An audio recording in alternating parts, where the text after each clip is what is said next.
Well, what I want to talk about tonight is again quite presumptuous of me. Um, but since I'm saying nothing but I hope what will be valuable, I hope that Mr. Alex Jones will take it in the spirit which I offer it. For a start, I understand you've been this broadcasting and doing this kind of stuff for a very long time. I've seen most of your videos. You've done incredible work. You're an incredible patriot. You're almost a classical Texan. You're certainly big, and you're kind of loud, and you're a little bit over the top, and you're determined, and you're strong, and you don't have too many blind spots. Except one, you tend to say, nah, this is the way it's going to be. Oh, not with sufficient evidence, I'm convinced. You see, things are very fluid, Alex, and very fluid. And I'm a fluid druid, and you're a bard, and I'm a bard, and there are two kinds of bards, really. There's the doomsayer, and I would classify you as a doomsayer. And it's a perfectly legitimate thing. You're saying to the herd, look out, you know, you're being led into a dark place, and you better turn around and take a look at your neighbors and say, what is really going on here? And you're doing that. But the second part of what you're doing, however, uses the goad of fear and saying, if you don't do this, if you don't pay attention, it's going to get worse. And unfortunately, that sort of creates in a significant number of the people a kind of hopelessness, because they're on the edge anyway. You know, they haven't really taken up life, largely because, of course, most of them have been oppressed by the very system which you're strongly arguing against. You're saying enough is enough of this. But then for you, again, there's a bit of a blind spot. You say socialism is a dirty word. Well, no, it's not a dirty word. There's so much of what is social already is what is considered to be the best in the United States. The public services all grow out of socialism. Socialism is just a cooperation within a community for social well-being, everyone's well-being, not exclusively this or that claimant to the right to dominate, but people at large. So it's I think it's a very positive philosophy. It's not communism. Bureaucratic socialism is communism, and bureaucratic communism is fascism, and bureaucratic capitalism is fascism. And especially today, everything you say politically, absolutely right.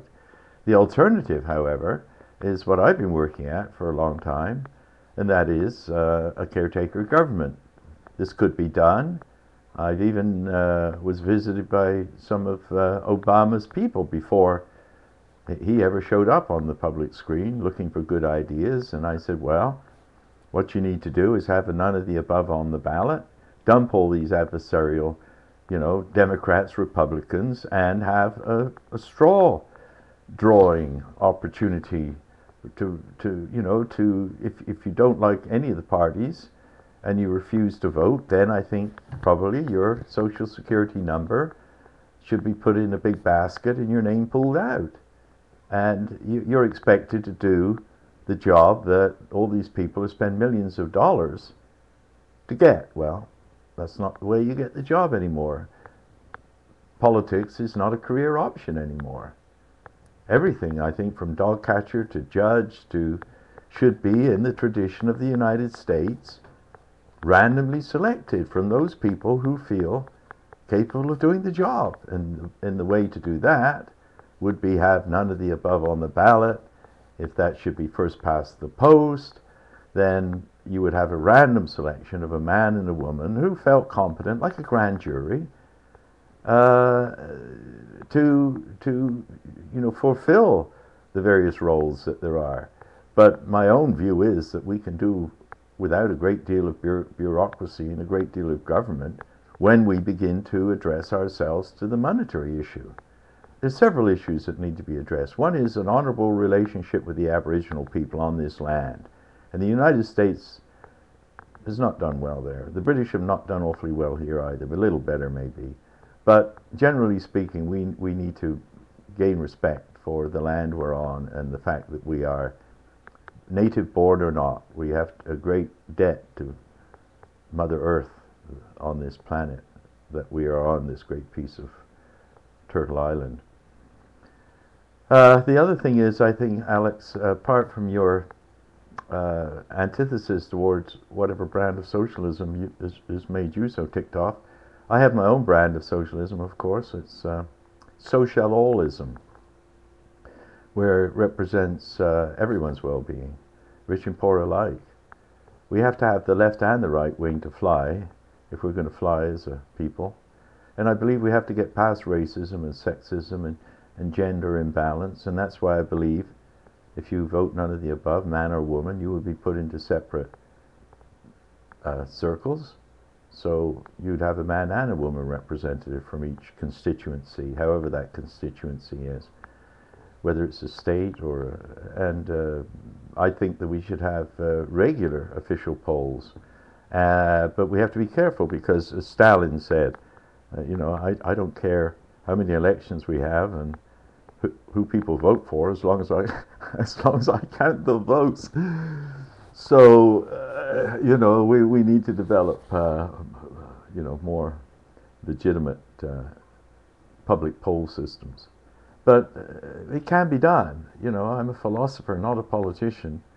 I left my own country because I didn't like Britain getting into bed with you people and becoming a neo-colonial world state, using the old Spikeman traditions of geopolitics, which, you know, which is all adequately revealed in this book, Between Tears and Laughter, by Lin Yu Tang. And this book describes how a bunch of Ivy Leaguers, a bit before your time and even mine, and I do have a few years on you. Did I hear you were 36?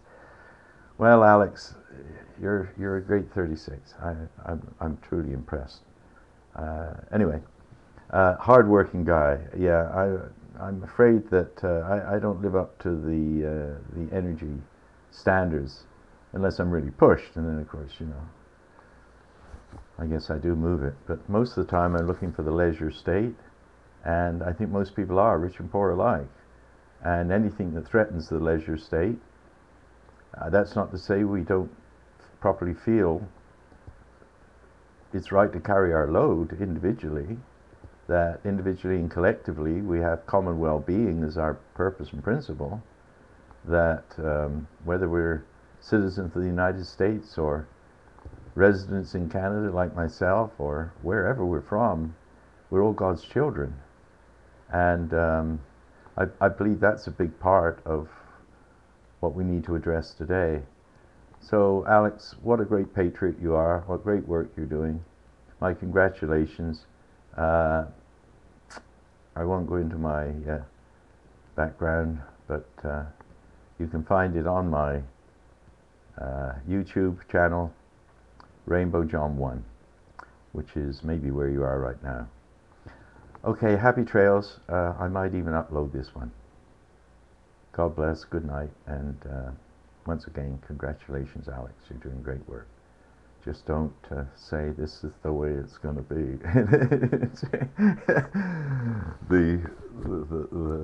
The large lady has not finished singing, as they used to say. Anyway, God bless. No jokes. No jokes, John. Gets me into trouble every time. Well, it's better than anger. And good night.